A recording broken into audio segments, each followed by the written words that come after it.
What's good, Relocation Football League fans? It's your boy Smitty, joined here along with Pecan, man. You see him rocking the hat. Ohio State, we know the first dynasty here now in the RFL College Series, 3 consecutive national championships. This should be a fairly short podcast. I've said that before, but I don't even think this is going to touch an hour, to be honest, because after we go through this national championship and our little thoughts on it, we're going to just talk briefly on the season and everything. And then after that, it's open questions. We'll keep you guys up to date on the latest, on what's been going on around the league and the information you guys need to know, what to expect moving forward. And then, again, open it up for you guys to close it out. So with that being said, Pecan, 3 times you guys have won the national championship. And when we look at this past week, let me go ahead and close this thumbnail. Let me see.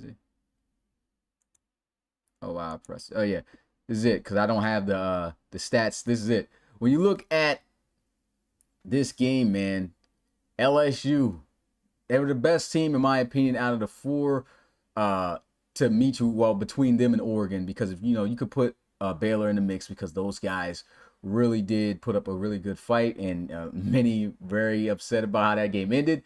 But at the end of the day, think about how this season went for you guys, man. Like, started out 2-2. People thought it was over. I definitely thought it was over at that point. I thought you were going to definitely lose at least one more game. You guys won 11 straight games. And then, to escape Baylor in that fashion, like literally it would have been a different champion for sure at that point. Just escaping Baylor after the crazy drop pass by the corner or the safety, whatever he was, don't matter what he is. Byron Hanspard Jr. Yeah, Byron. Hey man, we owe you. We're gonna just give you a bell. We're just gonna give you a bell. We owe you more than a bell. We owe you a million Timberland stumps. But at the end of the day, you guys got by, did it again, squeezed by, and you guys won the national championship again, and looked really solid against LSU. It was going on for a while. I know there was some controversial moments. Some guys were saying, we'll get to that. We'll get to that. On the 3rd and 33, that situation and stuff like that. But I just want to hear, what's your breakdown on your Ohio State Buckeyes becoming the first dynasty in the Relocation Football League College Series, man? Smitty, it is a great time to be Ohio State Buckeye in the RFL College Series. 3 in a row, okay? We all thought, okay, what if we did 2? And then going into this year, what if we do 3 in a row? Like, that's a possibility. And it didn't look like it after the Penn State game. Things were very dire. Everyone was down on us. We went down to number 15 in the polls. We went down to number 15 in the polls, and everyone just rolled us off, but we didn't write them back. We did our own thing, and we went on and won 11 in a row, man. And it was just, it was great. The game started off very back and forth, very back and forth, but the third quarter, or maybe where it really began, was for the Buckeyes, was the one thing that we have seen Ohio State do throughout CS5 is a lot of times they were getting away from Euro. Now, we were still winning, but there was a lot of games that we weren't using Euro. And for some reason in this game, it just clicked. It was like, give Euro the ball. Give Euro the ball, man, because this guy is running for a first down every 2 carries whenever he was getting the ball, man. And Euro absolutely went off in this game. He had 174 yards, right? 2 touchdowns. The man had the game of his career, and he did it on the biggest stage. And Dylan didn't have to do what we've kind of been having Dylan do the whole entire year, which was throw the ball. There was a game literally 3 weeks ago where I don't think we called a single run play in the first 20 plays. Yeah. Dylan It didn't was throw one mainly karate throw that entire game too. I was very that shocked. was the other thing I noticed. Yeah, that was the one time, the one game that he didn't do The a boy was Karate locked Kid in. throw. He was locked in, and he did have a pick in this game that got taken away due to that play, which we'll get to, but he didn't play, you know, as we have even seen in the wins against Wisconsin, against that team up north, against Maryland, where Dylan's throwing like 2 or 3 picks, and it's like, what are you doing? But he played really, really good. And I mean, the guy that he keyed on, Arturo Flores, was eating up LSU. The big play where LSU scored to make it 21-6 teen. And Arturo Flores, he hit him on that route, on the corner route, and he ran for 70 yards to get down there inside the 10. That was a very big play on the momentum side because it felt like, all right, LSU starting to fight back now. But that was the play that kind of got Ohio State to get back to a 12-point lead. And then, I mean, as much as it sucks that we're going to lose him, the two guys that pulled out probably the biggest play, in my opinion, I think everyone else's opinion, that sealed the game was the KJ Harrison strip and Yeah. Caden Ferragamo for his third touchdown of the year, guys. Do not be surprised if he accidentally sneaks up and maybe wins the defensive player award. I just throwing my hat out there, but Hayden Ferragamo, man, he returned that all the way, and that pretty much just kind of sealed the deal, the momentum wise for LSU, and it was just a dominant game for the second half of Ohio State, and it's just insane. I mean, if you look at it, I mean, Ohio State has we've been champions for 691 days, Smitty. It's crazy. 691 days, Ohio State has been the national champs of the RFL College Series. It's And almost like a got to Ric give a lot Flair of run. props. Yeah, or a Roman Reigns run, because,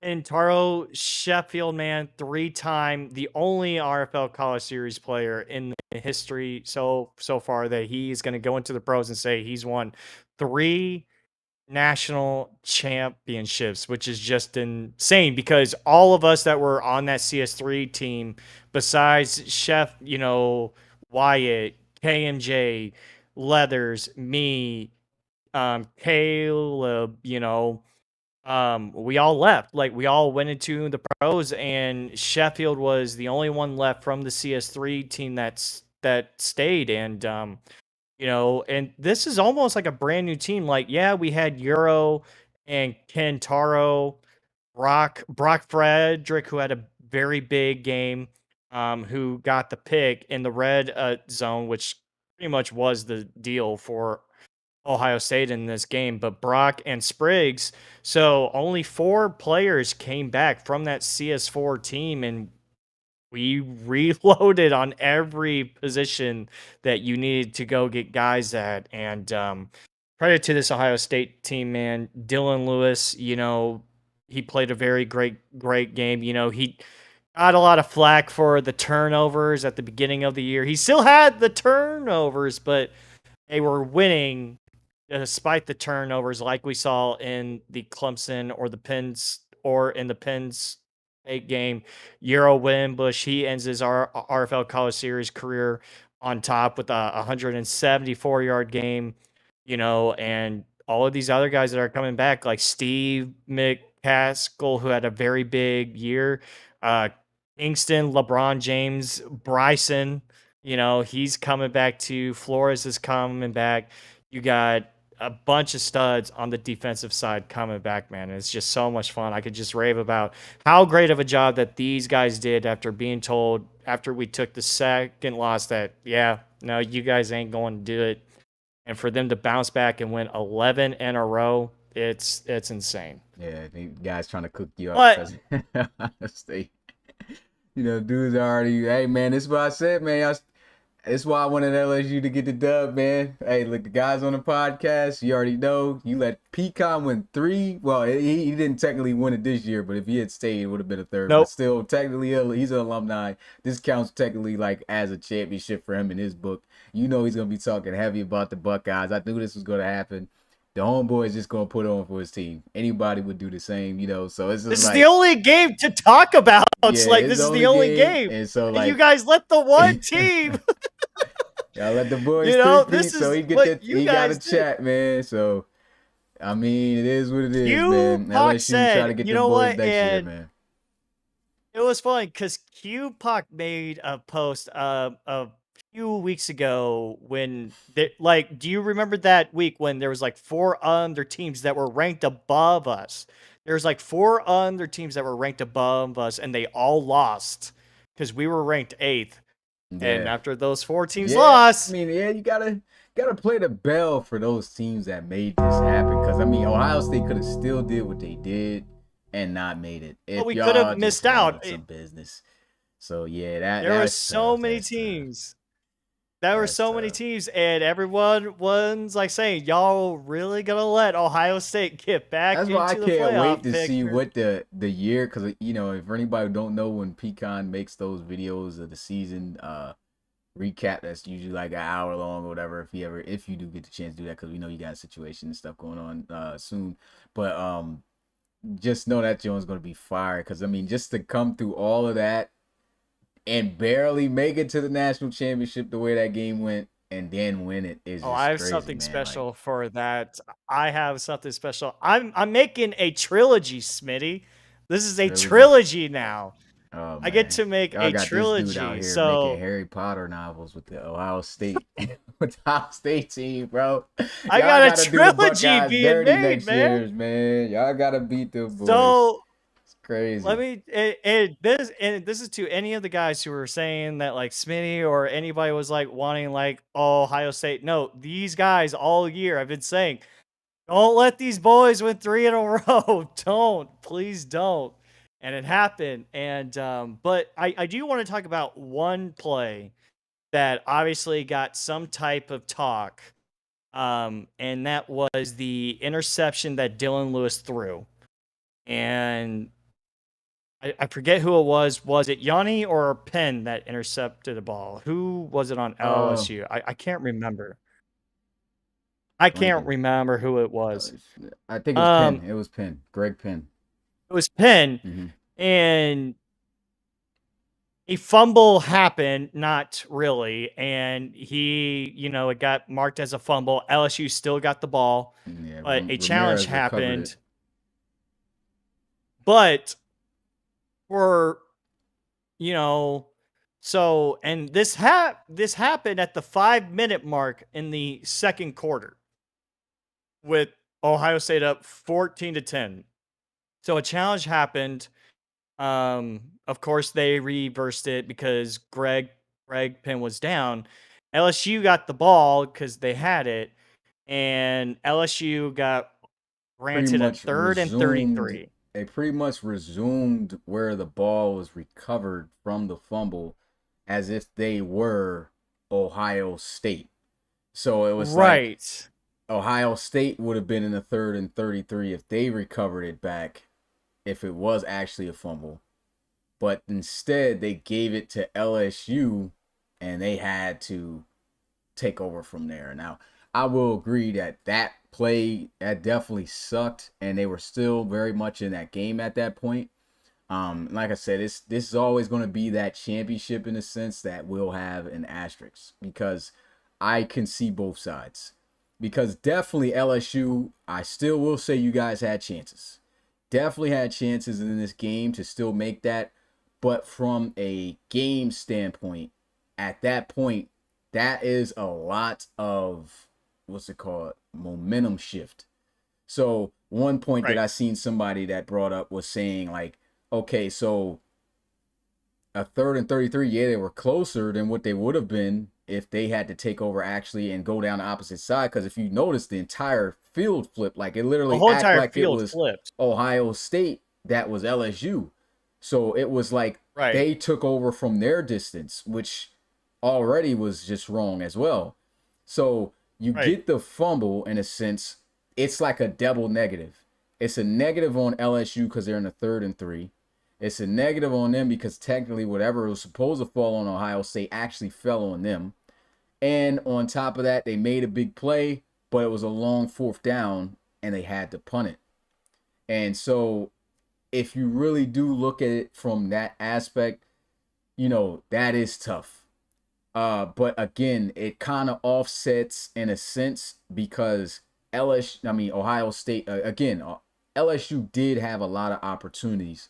And then again, that counter argument to that would be like, well, at the end of the day, if you're shot in momentum, it's tough to come back when you're already shot in momentum there to try to capitalize on those. But the chances were there. So that's where I say, like, at the end of the day, it really offset it to me.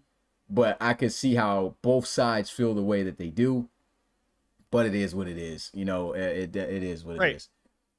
And you can't go and replay the game. You can't, and that's why on me, of course, of course I'm biased here, probably.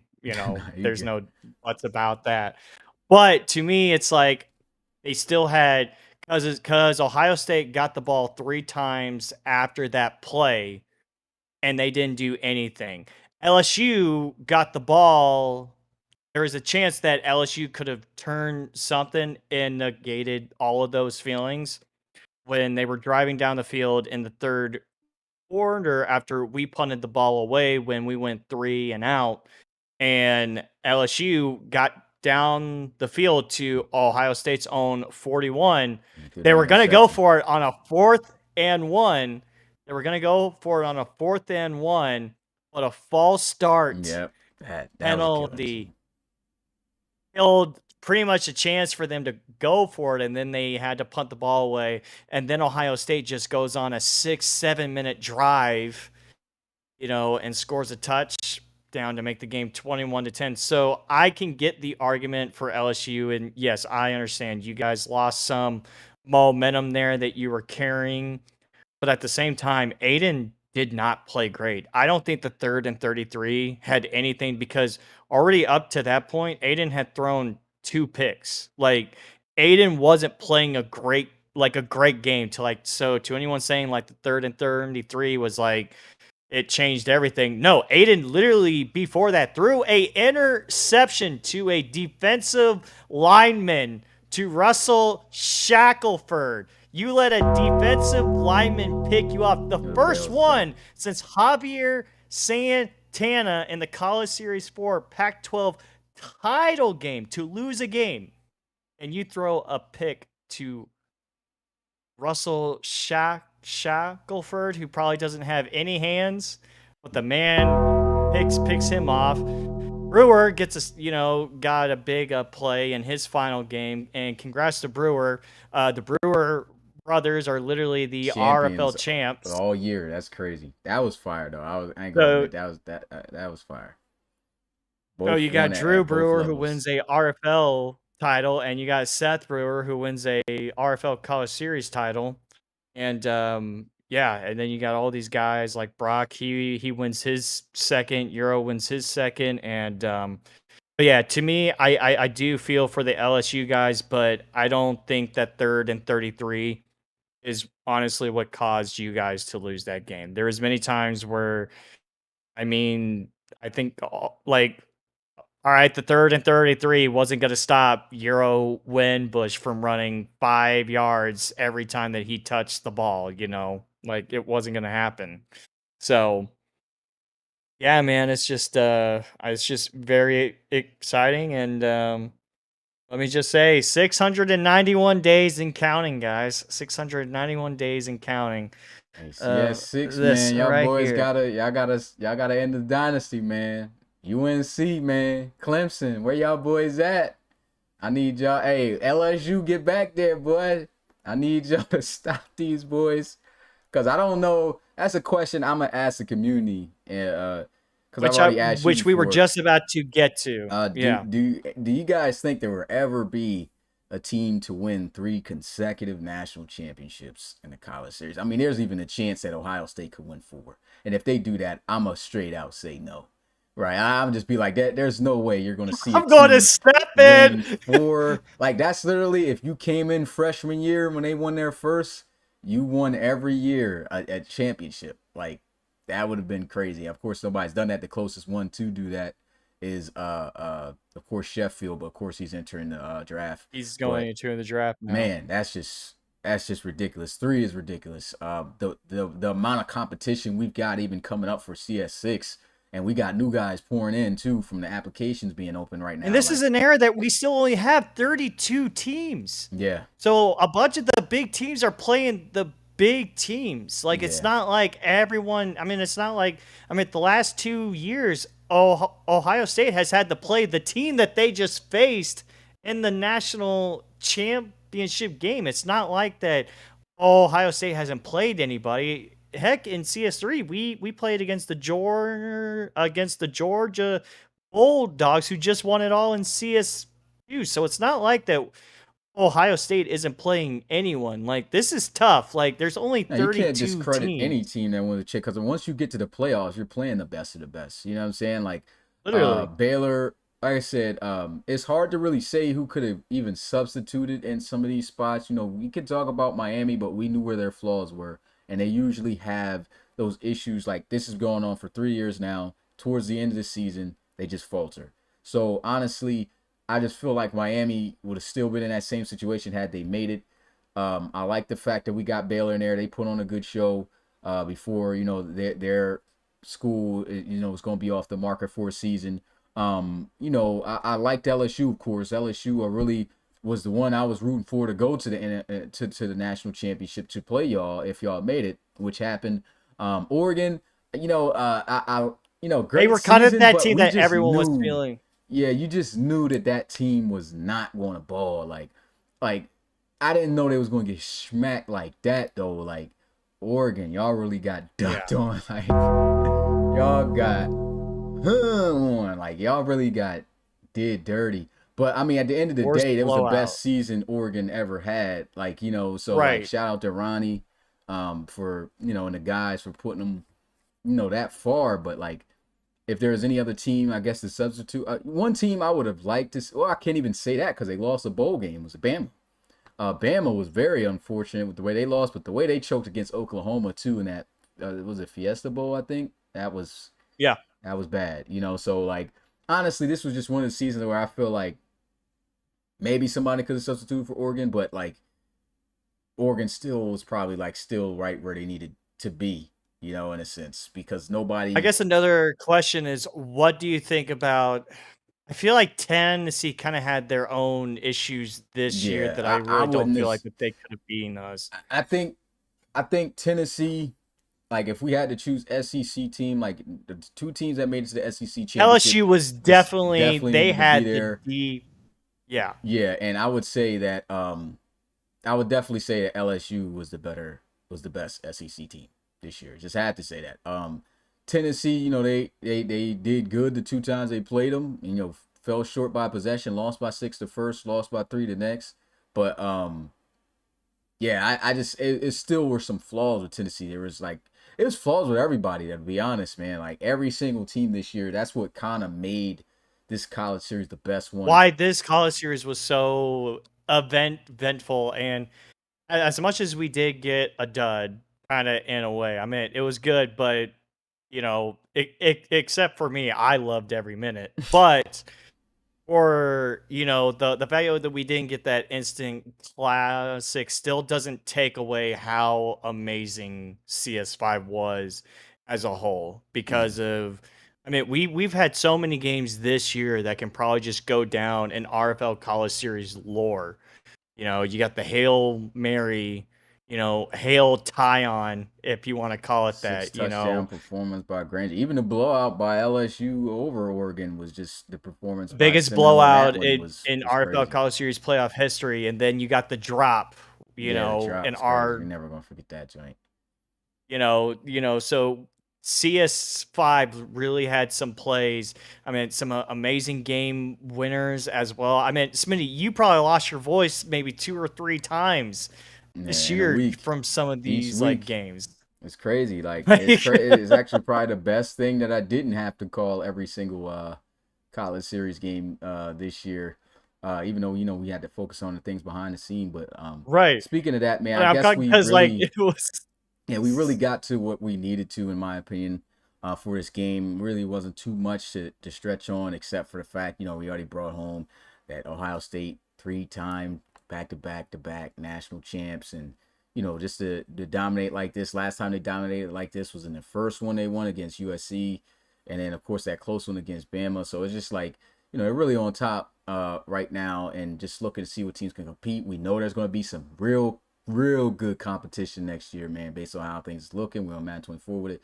So, man, shout out to the Ohio State boys. Really quick, hmm really quick. I do think it's going to be a lot tougher going forward when we get the new college game and we have 130 Oh, yeah, teams. for sure. And next year, so CS6, guys, is going to be the final year of the 4-team playoff format that the RFL will use. When we go into College Series 7 for the new college game, 12-team playoff, Are they and that's are going they to adding change. that?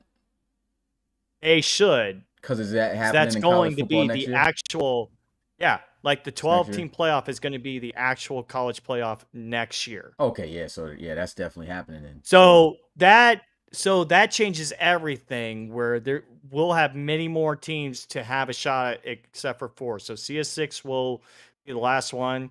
So to see a team honestly spending to win 3 in a row, it's going to be tough. Like this is going to be it's going to be insane because of what all Ohio State just did. It's going to be tough of when we get 130 teams and 12 teams in the playoffs. You see all of these teams like Miami, UNC, and Clemson. You have us in the Big Ten, and whoever finally wants to join teams on there. That's why you guys are letting us in to the playoffs every year. No one is joining these Big Ten teams, so we have to beat them up the whole entire time while you guys all join up in the conferences and you guys got to play each other. So yeah, that's why. that is kind of accurate. So some guys should have jumped on Michigan. Some guys should have jumped on Penn State. The rest of the teams in there are kind of buns, though. Iowa's been kind of Yes. buns. Who else in there? Wisconsin's Iowa. always been buns in the college series. So yeah, I can see why some guys wouldn't choose to go there, but yeah. So that's There's it. 2 other schools that are really good that anyone can really get some really good players, to build off of. So Yeah. So I mean, to be honest, man, all I'm gonna say is, hey, I think we said everything we needed to say about this Ohio State team, man. So try to stop these guys by all means necessary for next year. That's all I could say. But now we get into pretty much, I think guys already know, I but for agree, anybody Jordan. who does not know, player applications for this year for the college series, they are currently open. Applications will be closing though December 15th. So people who are just now tuning into this, you want to know when the applications are going to close. It is going to be on the 15th of December. So make sure that you do that and you hop in and get that done. When we talk about when you will be receiving your Discord invite, so November 25th after Thanksgiving, on the weekend, I believe that's Saturday or that's Friday, something like that. We will be sending out Discord invites to everyone at that point who has applied to be a player. Anybody who applies after that point, we will not send out the next batch of invites until another week afterwards. So it'll be a week after, all the way up until applications close. So anybody who has applied to create a player right now and you're waiting, you're wondering what's going on, when the Discord invite's going to come, that's when it's going to come. Right now, we're still doing a lot of behind the scenes work with the RFL. And with that being said, another league update. We're currently building the guys who have declared for the RFL draft. I've got all the quarterbacks and running backs done. I got like 14 more wide receivers to make. I was unable to get to that today because I took my little break after making some of them, and then realized I was like, oh snap, completely forgot I got a podcast tonight. So had to do that. Couldn't really dive back into them. So wide receivers most likely, depending on the time, going to try to see if I can knock those out tonight. If not, they'll be done tomorrow. Tight ends can pretty much be done tomorrow. It's like 17 guys there. And so like linemen, I can't touch until I get statistics because I don't have any overalls or anything for them just yet. So offense is pretty much going to be done. I really do feel like I should have all the rookies built within the new RFL Season 9 file by the end of this month, which is good. And with that being said, breaking news for guys here, the RFL draft more than likely will be pushed past December, guys. So I was aiming for it to get done on December 15th through the 17th, but honestly, I feel like that's just putting us in too much of a bind. And if we really want to start this season off right with the promotion and everything that we want, and to kick this season off to where we know that this league is going to explode from, then we have to make sure we get all that stuff done. And if I'm not getting the players completed until the end of the month, and I got crunch time, and I got to look at the CPU teams and figure out, when they're going to be drafting, what positions they're going to be getting. And we still haven't even put out the new uniforms and stuff for the teams. And it's a lot of information still to come, guys. So I think the best thing to do is to push the draft back from December. I wouldn't do it the following week after the 15th as planned because it's Christmas, man. Nobody wants to be tuning into that before Christmas on Christmas Eve and stuff. And then I don't even know what I'm going to be having going on. So we're going to skip that. And in the first week, I already got a plan right now. Well, I already got it put out there to my coaches, trying to figure out when it would be best for them to participate within the draft, or would they rather it be on January 5th through the 7th or January 12th through the 14th. And most coaches, half the coaches right now have chosen for the 5th. So it's looking like January 5th is going to be when the RFL draft will be. And the good thing about this, which I'll also put out for guys who don't know about the way that we're going to be operating in the future now that the college series will be working with the RFL at the same time, is since we only have one RFL season within a year, we're cool to start that season up if it's late in February, because it's still going to end in July when that new NCAA game drops, and that's going to be during the playoff hype. So that will take the playoff hype right into the new college series game with no wait.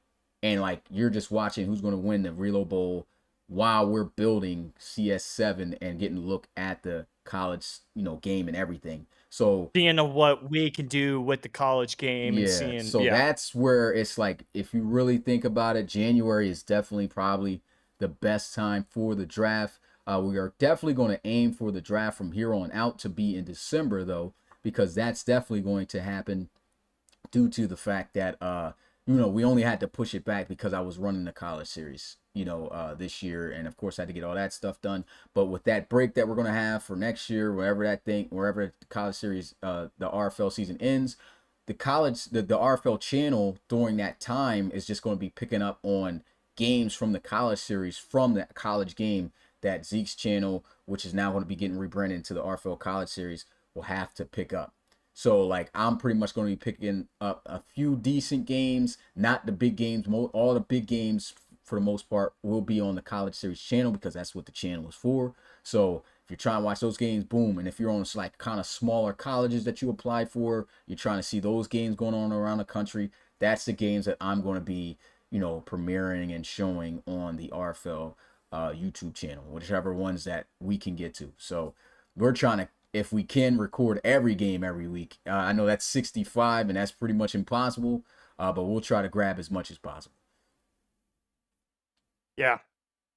We'll try and figure out what games to do for that week and stuff like that. Oh yeah, and also for RFL College Series 7, due to us having college series running all year round now, that means that the applications for College Series 7 is going to be open January 1st, the same time it would have been for the RFL season if I was still running the college series as we were with the schedule that we were running up to this point. So already applications close on the 15th for this upcoming year. So that means everybody try to hurry up, get in while you can.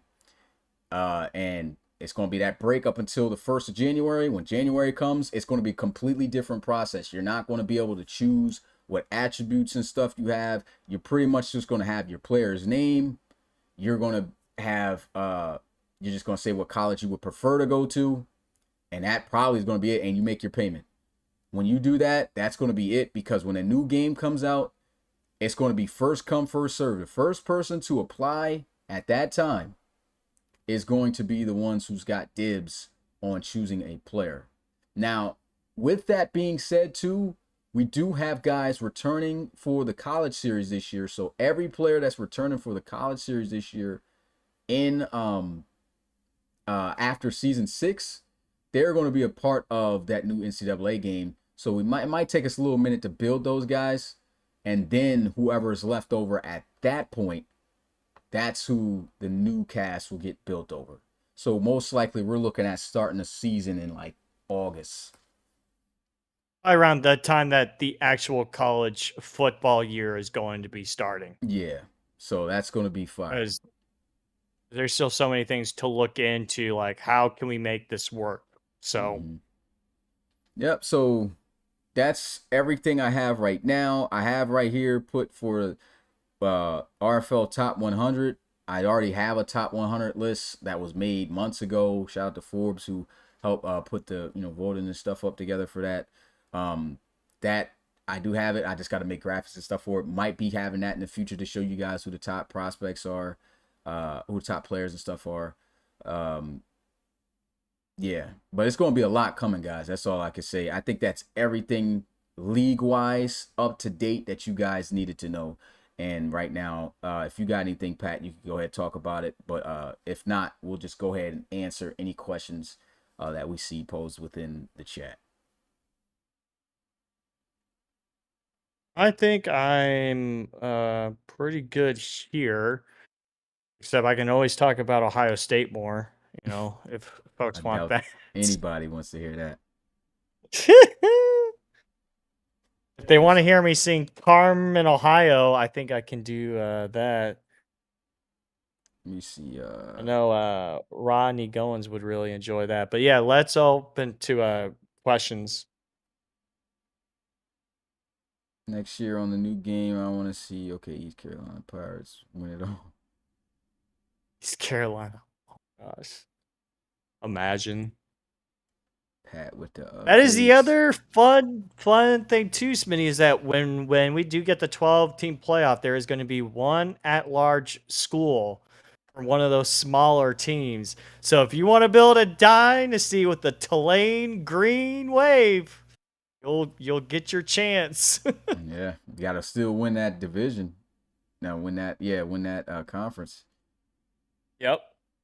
So if you want to do that. Awards. When is awards? So awards won't be until after stats are done. I've got kind of some confirmation from Colo. He's planning on having all stats pretty much done. If not by the end of this week, I think he said the following week. So probably aren't going to get no award winners until like the beginning of December. Now, with that also being said, I'm glad you brought that up because I've already said in the Discord, a lot of you guys, I'm going to say this right now. A lot of you guys are, I'm going to ask this first. Who are you guys best running? I'm going to ask you this right now. I'm going to just put this in the chat. Who do you guys think is the best quarterback in the RFL College Series to win that best quarterback award? Who do you think wins the best running back award, and who do you think wins the best receiver? I want to ask you guys that right now off the top of your heads. If you had to go choose who wins those awards for the College Series, put those 3 positions down, and we're just going to move on because I'm going to do that. Then we're going to get I got look a at sneaky everything pick. else. Oh, I got a sneaky pick for the wide receiver award. Defense is going to come up, CP. I'm just doing this in order from 3s. So I just want to see where the community lies when it comes to awards, just so I can see who's really been paying attention to the College Series.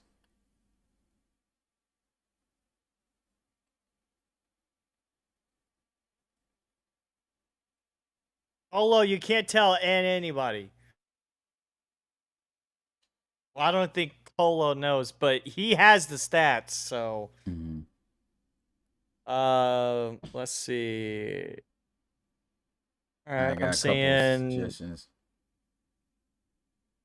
Jordan Granger, but No, it's all this ain't Baylor best guys. coming out the draft. This is who wins that award in the Right. There's college a series. big difference, guys. Big difference.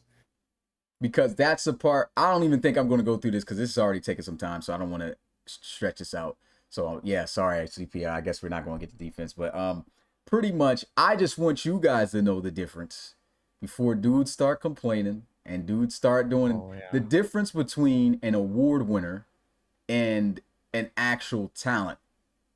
You feel what I'm saying? There's A big difference. Awards are statistical. That's bottom line. Awards is not who you know is out there that's a dog because they're going to get their ratings.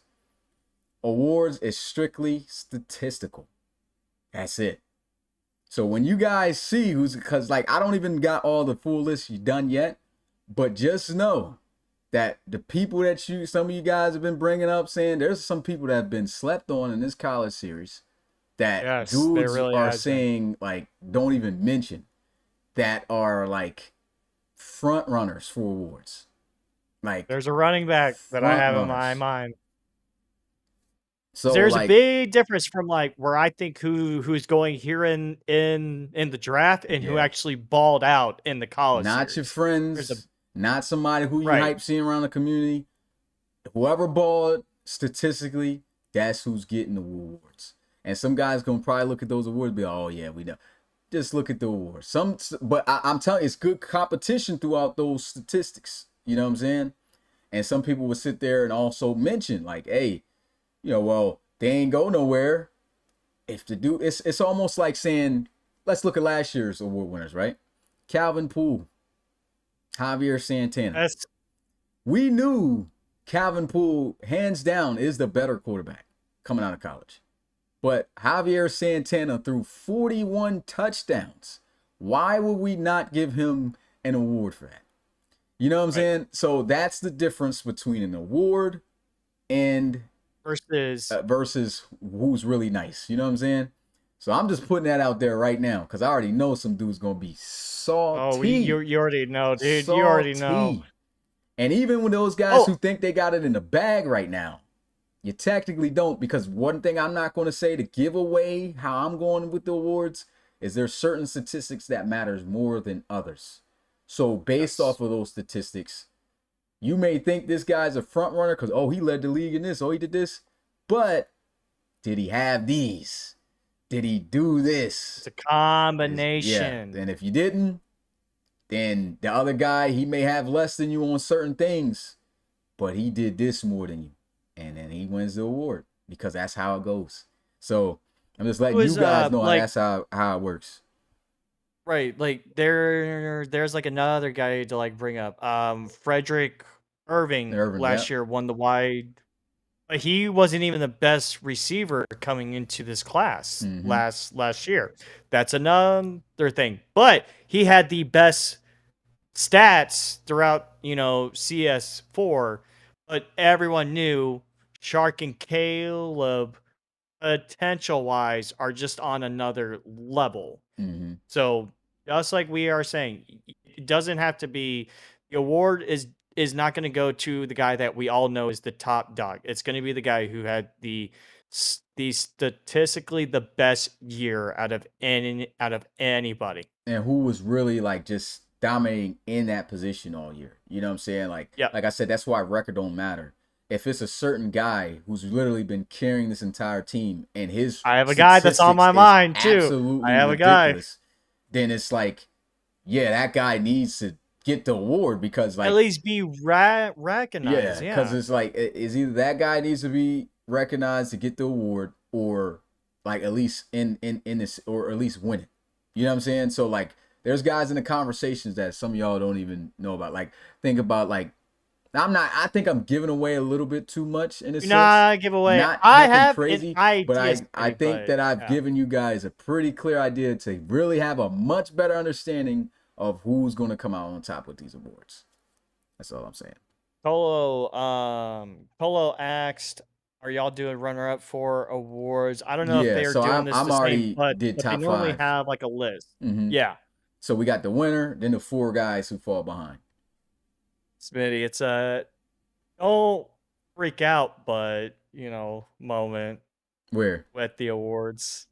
Oh, that's what Ronnie said, quoting your "Don't freak out," but which, by the way, you said in the last thing. That was like the first time I ever heard you say that, Smitty. Was our game versus Penn State. And look what happened. Don't freak out, but Ohio State might just come back and win the whole dang thing. Oh, is that what I said?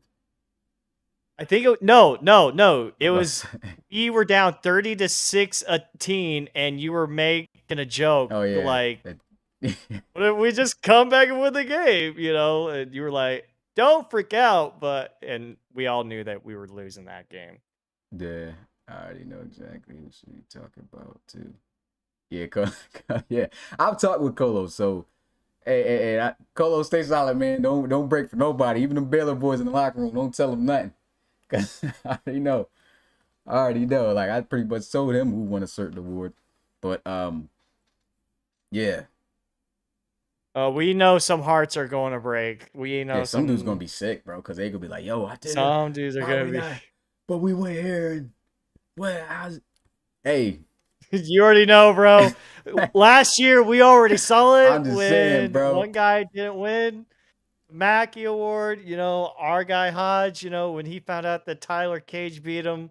Yeah. You know, Cause this is like, bro, like that was the most unbelievable defensive season I've ever seen in my season life. we've ever Like, seen. nah, still, even as great as linebackers we've seen, ain't nobody touching Cage, bro. Nobody No one did. has touched that. I don't think Ferragamo had a year that I mean, dude, like I think he Tyler Cage led the had league in interceptions as a linebacker. Had like as a 18 pass linebacker deflections, well over 100 tackles, won games and off a pick winning six. games, Yeah, he winning had games literally by he had like himself. 7 picks, I think it was eight interceptions, and like 5 or 4 of those were actual touchdowns. So he was scoring, Yeah. and it was like One of winning those was like games. a game winner, Yeah, the only other which we guy that all I saw him saw on do the defense, next year. yeah, the only other guy I saw on defense winning games like that was Richard Grooms the year prior, and Yeah. I've never seen nobody win games off of defense like that. Like the only closest guy I could say is close to that, maybe Jermaine Taylor and Drew Brewer. Yeah. But Taylor was just racking up the sacks, bro. Like he was just an unstoppable force in between on at D tackle. Brewer was just killing dudes off the edge on the sacks, but it was like they still had contributing members. These dudes that A I'm lot. talking about was like We're really literally Cage and Grooms. They were just winning games pretty much by themselves on defense, which is crazy. Daniel Severio said, Cage the "Boo." elephant. Yeah. I don't know why I thought Let's Pat put eggplant. I'm like, what? I'm trying to find a question that I saw Drew Brewer asked.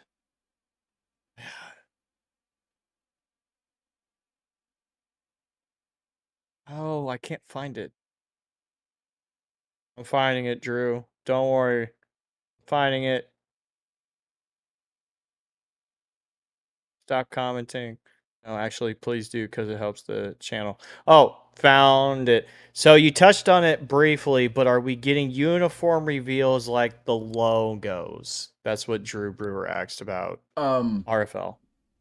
nah.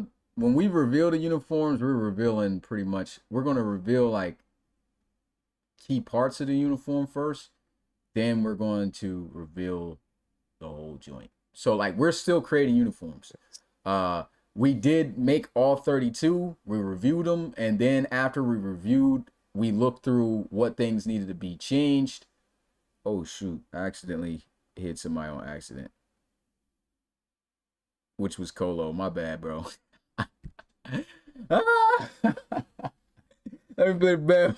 Bad for myself, bro. I was trying to scroll up and ended up blocking my man's. But my bad. Yeah, so is he still able to comment? I'll make sure he's not kicked out of this stream. I think he's good. You 'Cause I think accidentally that's why I blocked said him? Yeah, Oh like my completely, god. like almost pretty much banned him from the channel. That was crazy. But yeah, so we've done our review. Is he still able to comment, Colo? Let me know if you're there, bro. Brewer, Yeah, he's all Brewer right. says he's good. All right, cool. He probably wouldn't even be able to let me know if he was there if he was banned anyway, so I don't even Right, know what he to probably talk about. couldn't let you know. But yeah. So we've reviewed most uniforms. We picked out our base, home, and aways. There's some that we're completely redesigning. So that's kind of the stage we're in right now. Hopefully we can have that done by the end of this month and we can use up December to really put together the draft and put together the promotion and everything for the RFL, which is fire because it's during Christmas. You know what I'm saying? Like Christmas, you getting a treat for what the RFL season 9 about to be. Getting Uniforms coming out, presents. new positions that you can apply for. I'm telling you guys, we haven't even started promoting yet because like guys talk about, we don't have, certain guys in for owners and coaches and stuff yet. Trust me, that stuff is coming because the reason why nobody's applying and stuff right now, because a lot of people don't know about it. We have not promoted it yet. So all I know is once we do that promotion and we start pushing that out there, I know for a fact it's going to be quite a bit of people interested. So there's already people who've been reaching out to me though within the community that's been players and stuff that have been interested in positions like that. So there's definitely some to come. I got 10 coaches right now that are still around in the RFL. So like that right there is solid. So that leaves 22 other spaces. There will be some teams that dudes just flat out just can't just buy, you know what I'm saying, like the Thunderbirds and the CT, unless it's somebody like completely fit for the position. But most likely every other franchise is pretty good. I think CT is going to be up for grabs too. I'm gonna put that up for ownership honestly because their reign and stuff is pretty much to an end. Due to like the age, I think it would be good to have a guy in there. But like story teams, I don't want to risk experimenting with new guys taking over these franchise and messing up the culture in which they got. So technically, at this point, it would be more of a Huskies and Thunderbirds deal. I just want to make sure that those teams don't get did in. But like I said, if I see somebody suitable that I feel like can take it over, I might give you a shot to do that. In the future, like this is right now, this is the best time to become part of it because I'm just looking at the future scheme of things right now in the RFL, right? These teams right now, when that opens, is going to go for 600. And for anybody, so this is just pretty much for me to put out what ownership looks like. Just a brief detailed description of what ownership's going to be like. So anybody who has not been an owner or a coach before, you could say in the RFL, you guys pretty much have to show that you're really about this and pay your whole fee to own a team up front for the year. So that's a fee of $600 for right now. Like I said, this stuff will raise in the future, of course, the more the RFL becomes popular. But for right now, it's only 600. So 600 a year, you pay that up front. Boom. You have to make it through a year and show that you're suitable first in order for you to be able to get on a monthly payment like how coaches used to be. So for coaches and guys who are experienced that used to be here, that are going to be owners now, those guys can continue to pay their monthly fee because they've already shown that they're doing what they need to do. They're sticking around. And, so they're good. They're just continue on business as usual. Now it's pretty much them establishing the staff.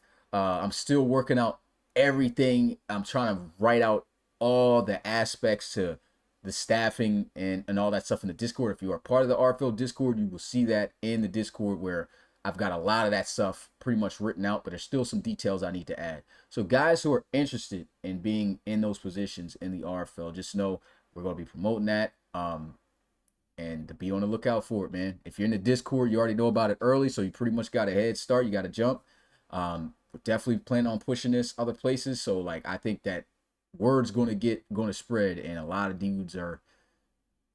people I think are going to be interested, man, especially with what they see what we got going on. This mod that we're building right now is going to be something that guys can actually participate and use. So that's going to grow. That's going to blow. Like I think that's going to be very huge. It's going to be, man, just know it's about to be crazy in the RFL. That's all I can say, man. I cannot wait to see what this league becomes based off of what we got going on, man. Because right now, It's just building the college series players, the guys who are about to get drafted. And once I'm done with that, it's just setting up for the draft and building up on all of that and laying out all the information out there to the community and the guys outside of Discord to know how they can get involved. And once dudes know that, and that's pushed out there to the way that we're about to push it, there's going to be a lot of new faces, a lot of new people. And I'm looking for serious dudes to be in these spots. People who are going to take this serious. Not somebody just going to come across playing like this, like it's Madden. Because you will be bounced out of here quick. And this is going to be a serious investment, because if you put up your $600 and you show that you are not equipped for this position, you are going to be out of that $600. That's going to be within the contract in which you're going to have to sign when you apply. And that's that. Another thing that people don't know. In the RFL, if you apply and you create a player, you don't want to get kicked out the league, because if you do, your player still is owned by us. So what I mean by that is your player is still going to be here. If you act up, get kicked out, you won't. When you apply, read the applications. Pretty much your NIL, name, image, and likeness of that player you created is property of the RFL. So that player is ours. Anybody trying to, I'm going to get rid of my player, it's not happening. When you applied, that's what you signed up for. Make sure you read before you do anything. And honestly, it's not nothing bad anyway. As long as you're doing the right thing, you should be straight. If you get kicked out, it is what it is. You know, it is what it is. But that's our player. That's our property now. You cannot claim any of that. It's a wrap. And you apply. The minute you apply and you submit that bread, that's what you agreed to. So I'm not trying to hear nobody say that, yo, my player is being used. No, when you applied, that's what you agreed to. So, and it's in the entire text of the application, which a lot of people just read it. All right. Which I don't think will deter anybody anyway. I have to read. Yeah, man. Just read. Read before you sign anything. This is good business practice. He said, okay, EJ be like, 600 ain't bad for, yeah, and that's another good thing about the league too, is the fact that hey man, it's not going to be just one man that has to pay the fee now. If you and your homeboy, y'all real dedicated members, y'all been a part of the RFL, y'all ready to take that next step, y'all ready to own a team because this is a yearly thing. When you own a team, this is not where you don't have to pay anymore. You have to pay each year, right? When them fees start going up and you're like, dang, this is a lot for me to pay, get somebody to co-own it with you. You get people to co-own it with you to put down money. The thing is, when those people co-own with you, though, it's just as much as their team as it is yours. So you make sure you pick the right people. Right?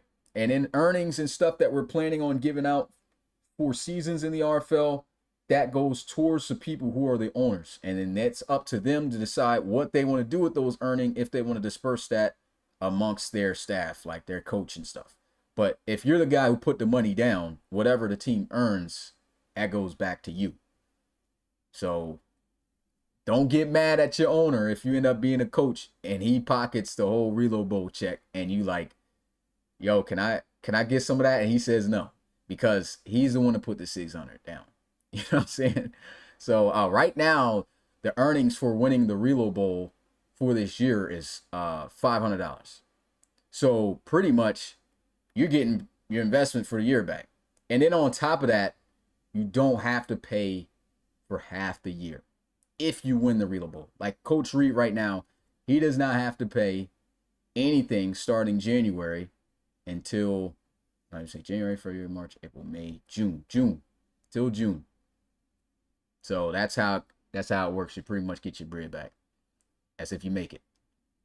And there's fees that you get, there's things that you get if you make it to the playoffs and stuff like that. Of course, it'll be much cheaper, but if you win the whole thing, $500 for right now. And there's also, if you make it to the Reload Bowl, if you don't win it, but you make it there, you get 3 months off, and your earnings, you still make earnings for making it there. So every stage that you make it, you get paid out for. So that's pretty much the route that we're going. It's a grand total of $1,000 a year right now. But once the league continues to make more money, that pot continues to grow, more money is going to be earned. And so it really depends on, like I said, if we get more people, once we get more people in here and we're making more money, season 10, I'm pretty sure that pot's going to be a lot higher once we have a lot more coaches. So talk about $1,500 now, you might end up winning $1,000 for winning a Reload Bowl next year. You know, so yeah. Big money. I saw a question from JoJo. Top teams next year. JoJo, are you talking about like CS6 or like RFL pros? Because we're talking like everything. What What are did he you say? talking about? He asked top teams next year. Like I'm pretty sure he's meaning college series, but I want to make sure that I actually RFL, he know. says. Mm, Um, I mean, look hard who to just tell. won the. Yeah, I I mean, mean, of course you you. you you you can only really go off of what happened last year and look at the two teams that met in the Real Bowl. I Yeah. mean, I think the NRC is probably the most stacked compared to the ARC as Mm-hmm. far as like talent from top to bottom of teams. I think there's like 5 teams in the NRC that could challenge.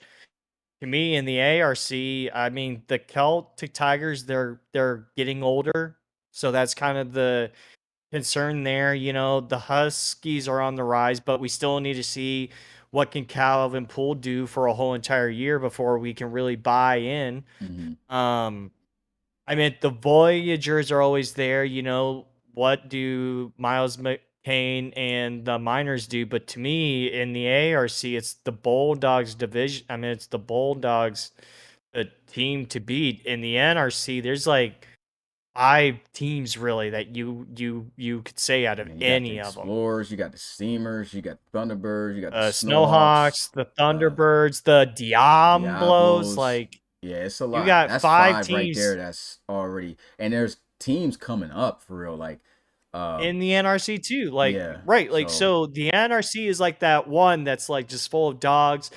The ARC, like they have some really good teams there, but to me, it's still the it's crazy Bulldogs are though if just you think about the history of the RFL. This is why I just get excited because it's almost RFL season, guys. The talk of the RFL is yeah. about to be real crazy. But, bro, there's only been 2 teams in the NRC that's ever won a championship, and it's the Thunderbirds and Explorers.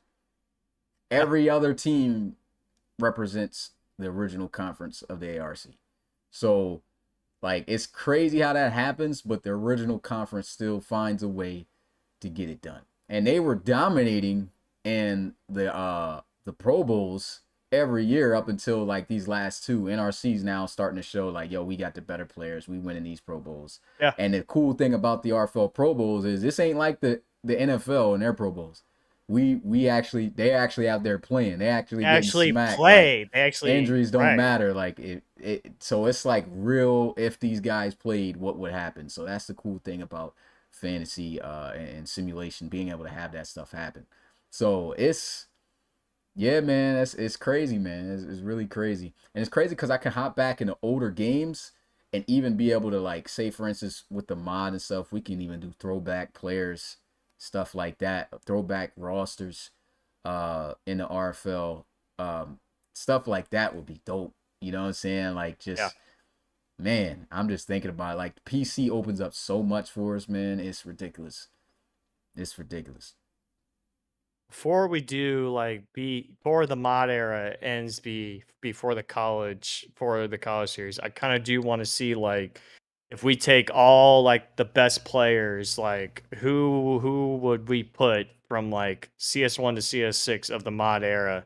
Because of when we go to the new college game, everything expands, guys. Like Mm-hmm. everything expands. Yeah, the mod era, So man. it would be fun to kind of see like who we think was like the best of the best in the mod era because when the Y'all boys college done game won 3 comes out, championships, guys, so it's like there's only but so many we already know teams. what school is the greatest of the mod era. But as far as players, I think it would be a fun like debate to like see of who everyone would have at Yeah, like Legends games you would be know fire. Like, oh, that would be dope too. I'm even thinking about that. yeah. College series, right?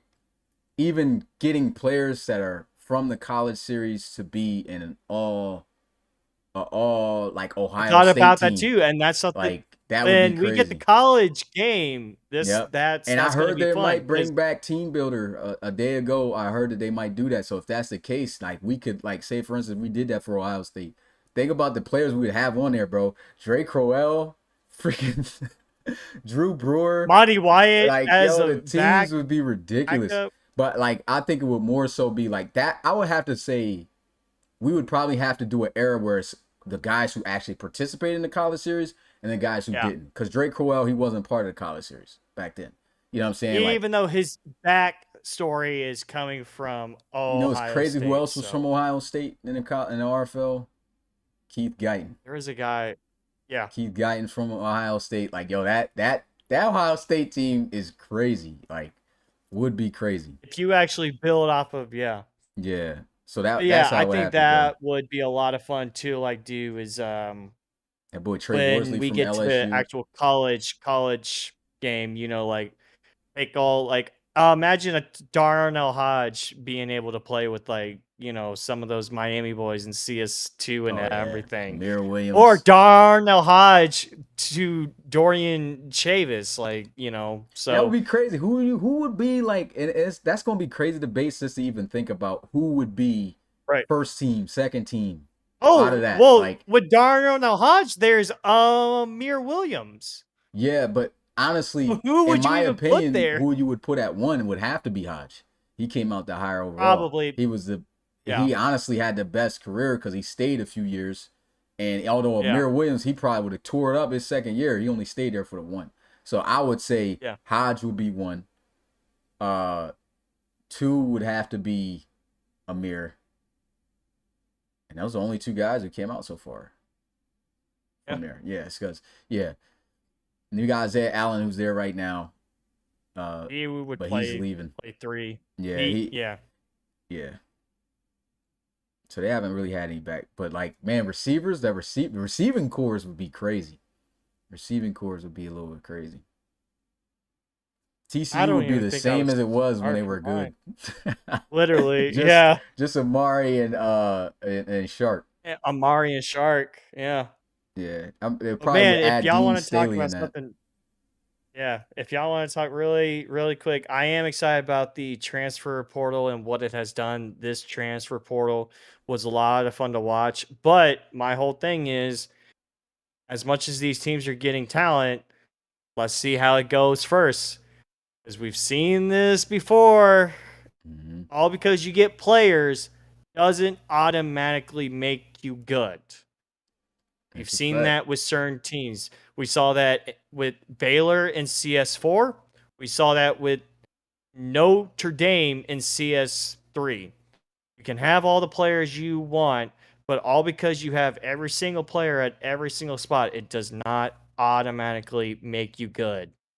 Just Just throwing make that sure out you're there. getting your So play time, man. That's the main thing. If you're not getting your play time, your draft stock gets hit. Especially when this new game comes out, if they do have that draft feature where you can import the draft class, it's really going to hurt you if you go to a squad that does not utilize you. You know, because I'm pretty sure that game is going to give you a trash rating.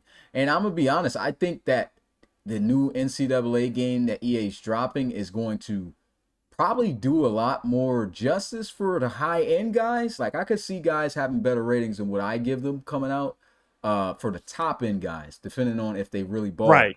But what the difference is going to Oh, be some of you mid rounders when you get guys, to the when we get to mid, this point, dude's going to be ooh, in the 50s, what's 60s. good, Like Caleb? it's going to get Yeah, real you bad. guys, cool. If y'all don't remember them college ratings for when you import the draft It class for gets the mid bad. round You might race, see a 40s guy.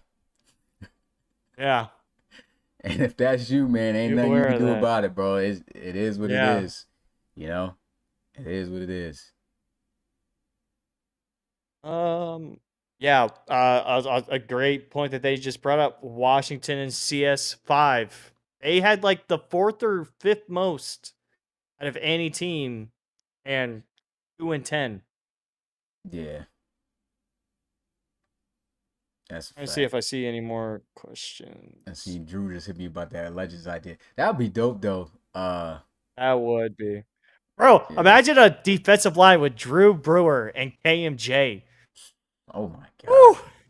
That's crazy. Good That's luck. crazy. Bama's slick crazy too. Emma would So, be, the bro. Take that linebackers whole on that entire joint is just CS4 crazy. team. Take Yeah. that CS4 linebacker core, man. The best quarterback would have to be McCall. He would have to be the starting one. Probably, yeah, yeah.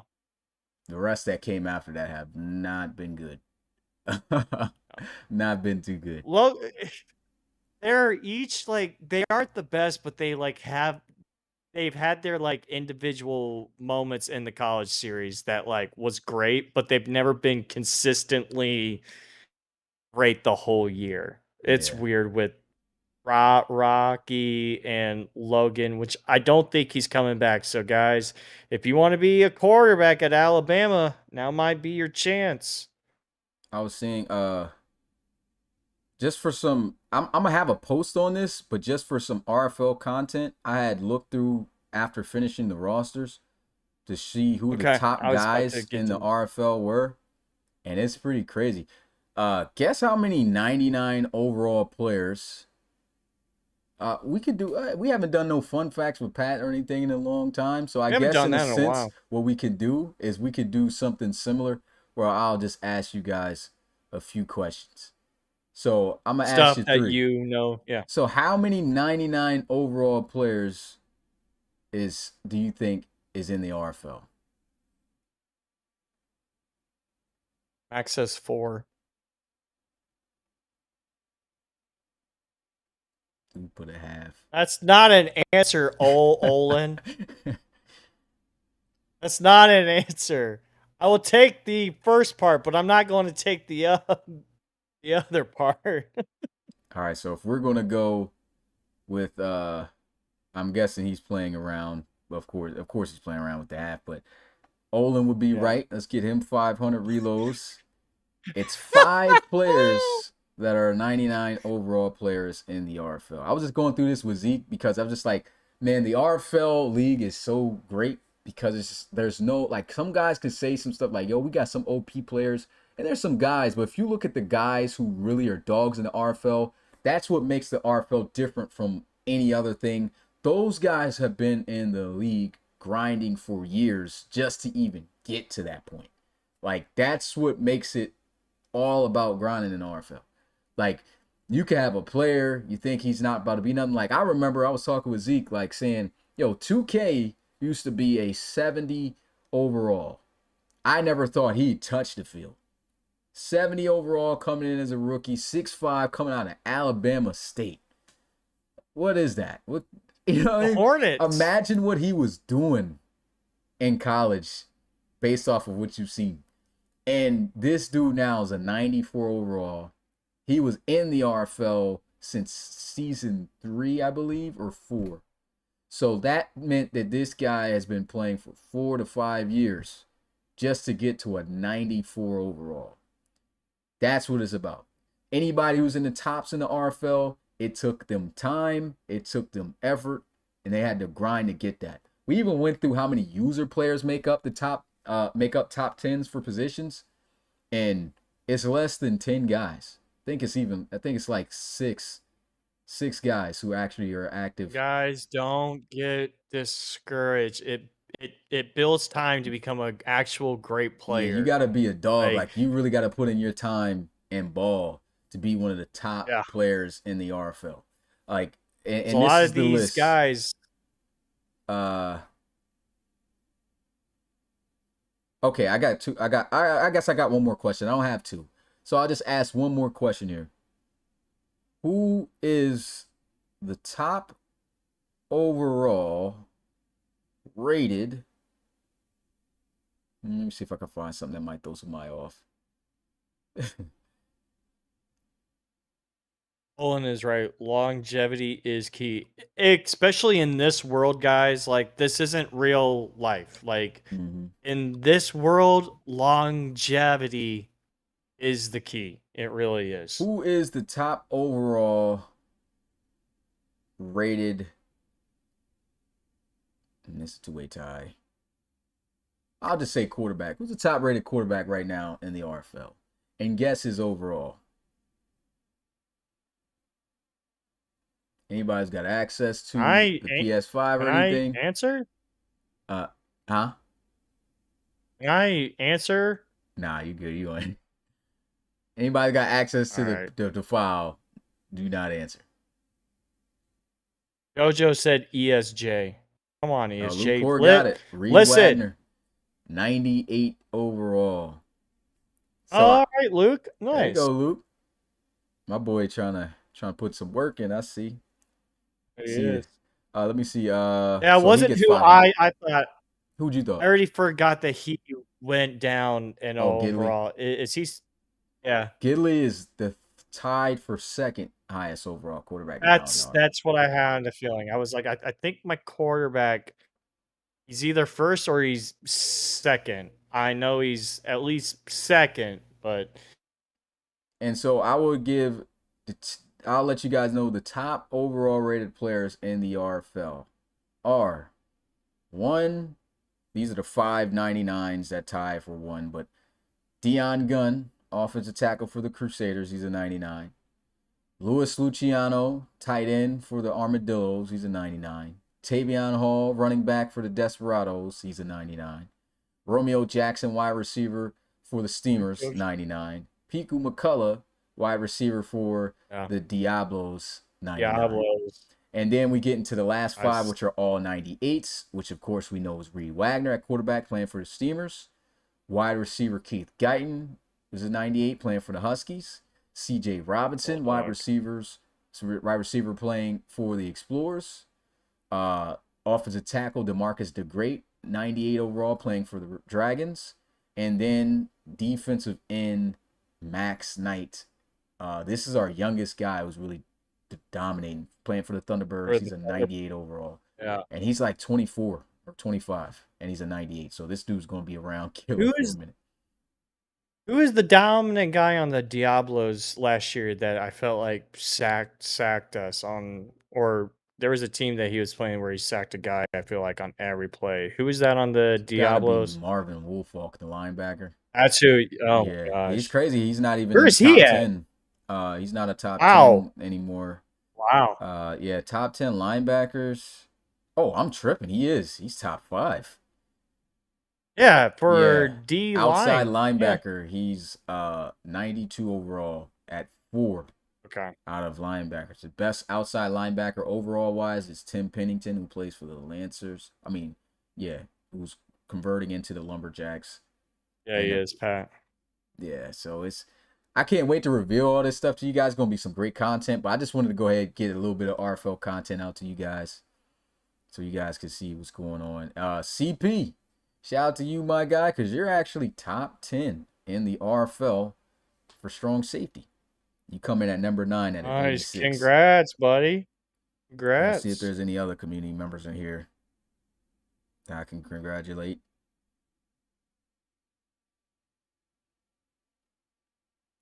Markel Wilcox. And I think he's been known. He's been one of the top safeties in the RFL as well. Yeah. 92 overall, coming in at number 4. It's Cole McAnally. Shout out to C-Mac, man. 94 overall. He's the number 2 best overall rated free safety. So shout out to you, my guy, if you watch this. Corners, see if we got it. Shout out to Eric Straughter. Comes in number 5, the top 5 cornerbacks in the RFL as a 92 overall. If y'all haven't seen what that man did in the playoffs last year, do yourself a favor and go watch, man. Anthony Washington, shout out to him. Who's he's comes in at River number Hogs. 9. Yep, for River Hog, comes in at a 90 overall. See the other user. Brewers. Where is Brewer at? I'm on linebackers right now. Definitely about to get to him. Okay. Though. I know he's got to be up there. Oh yeah, he is. Trying to get some guy shout out to guys who only have one player and not multiple. Cause shout out to oh yeah, nah. Shout out to Nashawn Richardson. Best overall defensive tackle in the RFL at 94. The Shout out to spot we need Jermaine more Taylor. players like guys. Jermaine Jermaine Taylor's a Taylor's number dog. 3 overall best defensive tackle in the RFL. Ran for the Bulldogs at an 89. Let's see for D tackles, defensive ends. Shout out to Drew Brewer, number Always funny. 3 overall He's defensive getting there. tackle at a 95. Wasn't he the very first ever overall pick in the RFL College Series draft? Yes. Should have Yep. told all Ohio State guys. Come on, man. It's written. Well, shout out Brewer. to Pat McNeil, number 2 overall. Let's go, Pat. Best center in the league, behind Let's Zach go, Pat. Valentine, excuse me, as an 87 overall. So shout out to Pat in the chat, man. And I'm trying to see guys Pat. who I know and I see around that are active. Us wide receiver group, we got to get ourselves up there soon. There's so many beast generic receivers in the RFL. And the thing about that, like, even if you max out as a wide receiver, you have to ball as a player to be one of the top. It also comes down to who your quarterback and the game plan is. So we're in a very different spot. Okay, there's one receiver on here. Shout out to Roland. Roland Woods is the 8th best wide receiver in the RFL with a 94 overall. I think Upak's guy can probably get up there at some point. He's been playing really, really good for the last 2 years. The lowest rated top 10 wide receiver is a 93. So dude's going to have to really work to get in that company, man. Yeah. And I think that might be running backs is all. Tavion Hall already knows he's number 1. Of course, he got blessed coming in with the overall he had as a special free agent. And quarterbacks, no quarterback. Quarterback's extremely hard. And that's all the guys, man. That's all the guys I want to give a shout out to in that's top 10 in the RFL right now at their position. But a lot of that information will be out there to you guys. So again, I said this podcast won't be long, but we found a way to stretch it out, didn't we? Always we did. We found some good stuff to talk about. Yeah, shout out to the community. He said Cage is a beast, but the least fan favorite from the community. That's a fact. Man. Cabot Pool 94. It's crazy. I think this is when they were that's when guys were guessing. That's when they were doing your question. All right, so I guess we could go until 10 o'clock, so that'll be 6 more minutes. If anybody's got any questions, still feel free to ask. My bad if we skipped over some. If we did, re-put your question again in the chat.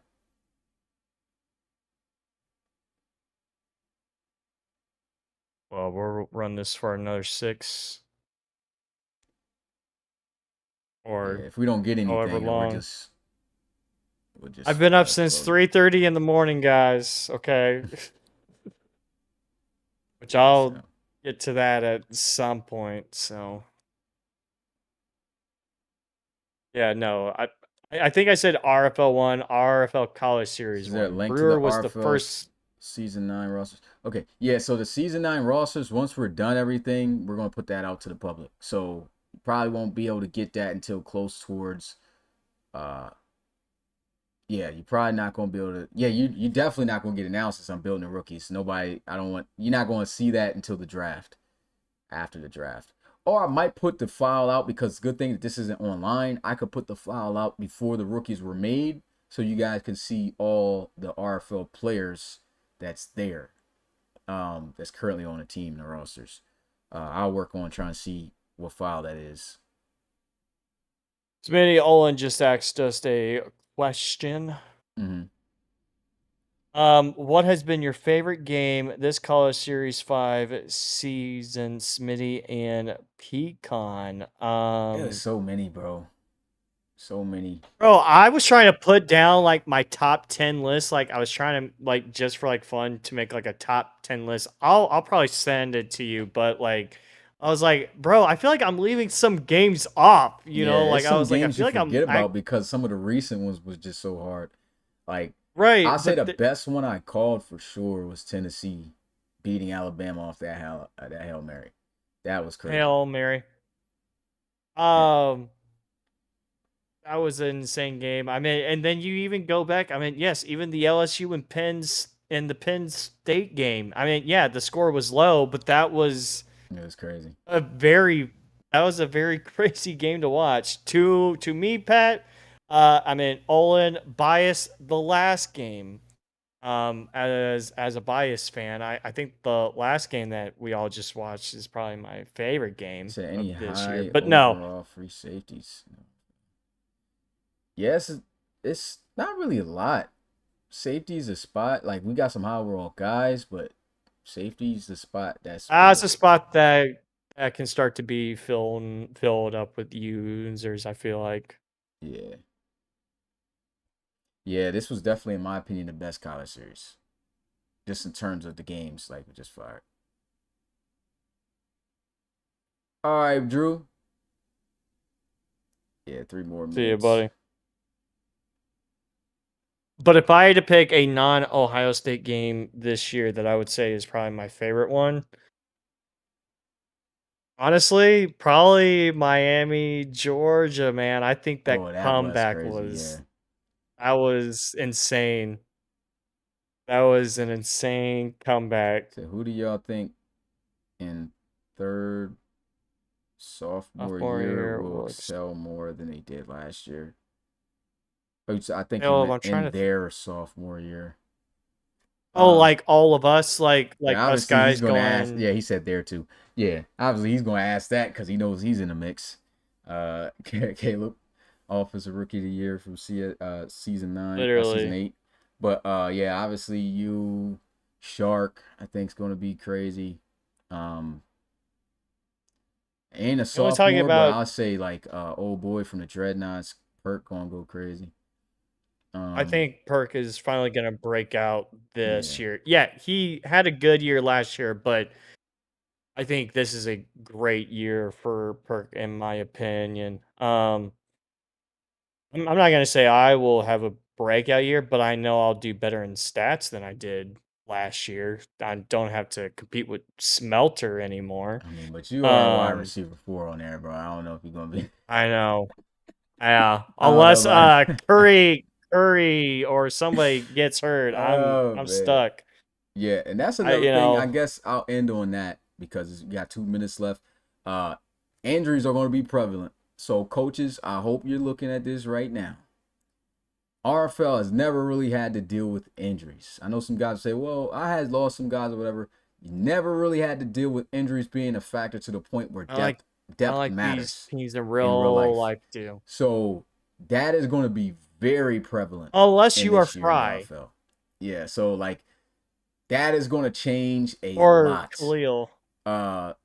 So coaches know that that's coming.